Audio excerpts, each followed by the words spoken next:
ఈరోజు మన first ride cancel చేయాల్సి వచ్చింది.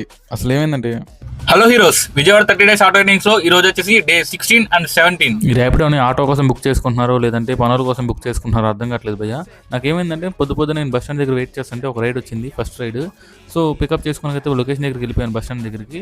బస్ స్టాండ్ దగ్గరికి వెళ్ళాక ఇంకా లోపలికి రమ్మన్నారు. సో ఇంకా లోపలికి అయితే ఆటోలు రాకూడదు మేడం, ఓన్లీ బస్సులు ఎలా ఉంటాయి, ఆటోలు రాకూడదని చెప్తే అయితే ఆటో అక్కడ పెట్టేసి లోపలికి రండి, ఇక్కడ లగేజ్ ఉంది తీసుకురావాలి అన్నారు. సో అలా అయితే రాకూడదు మేడం, మీరైతే ఆటో వరకు తీసుకొని రండి లగేజ్, మీకు వెయిట్ ఏమైనా అనిపిస్తే నేను కావాలంటే ఆటోలో పెడతాను, అంతేగాని లోపలికి అయితే నేను రాను అన్న. అదేంటి మేము ఆటో బుక్ చేసుకున్నాం కదా, లగేజ్ తీసుకెళ్ళకపోవడం ఏంటి అన్నారు. సో నేనైతే మీ కూలోని కాదు, మీరు చెప్పింది అయితే నేను చేయలేను, మీరు ఆటో వరకు తీసుకొస్తే లగేజ్ నేను ఆటోలో పెడతా అంతే, అదే నా పని అని చెప్పేసి రైడ్ క్యాన్సిల్ చేసాను. సో మీరే చెప్పండి గాయస్, నేను చేసింది రాంగా రైటా? నేను చేసేది అయితే నాకైతే కరెక్ట్ అనిపించింది. సో మీరు కూడా కామెంట్ చేయండి రైటా రాంగా అని. ఈరోజు మొత్తం మన ఎర్నింగ్స్ వచ్చేసి 13:30 అండ్ మన ప్రాఫిట్ వచ్చేసి 1020.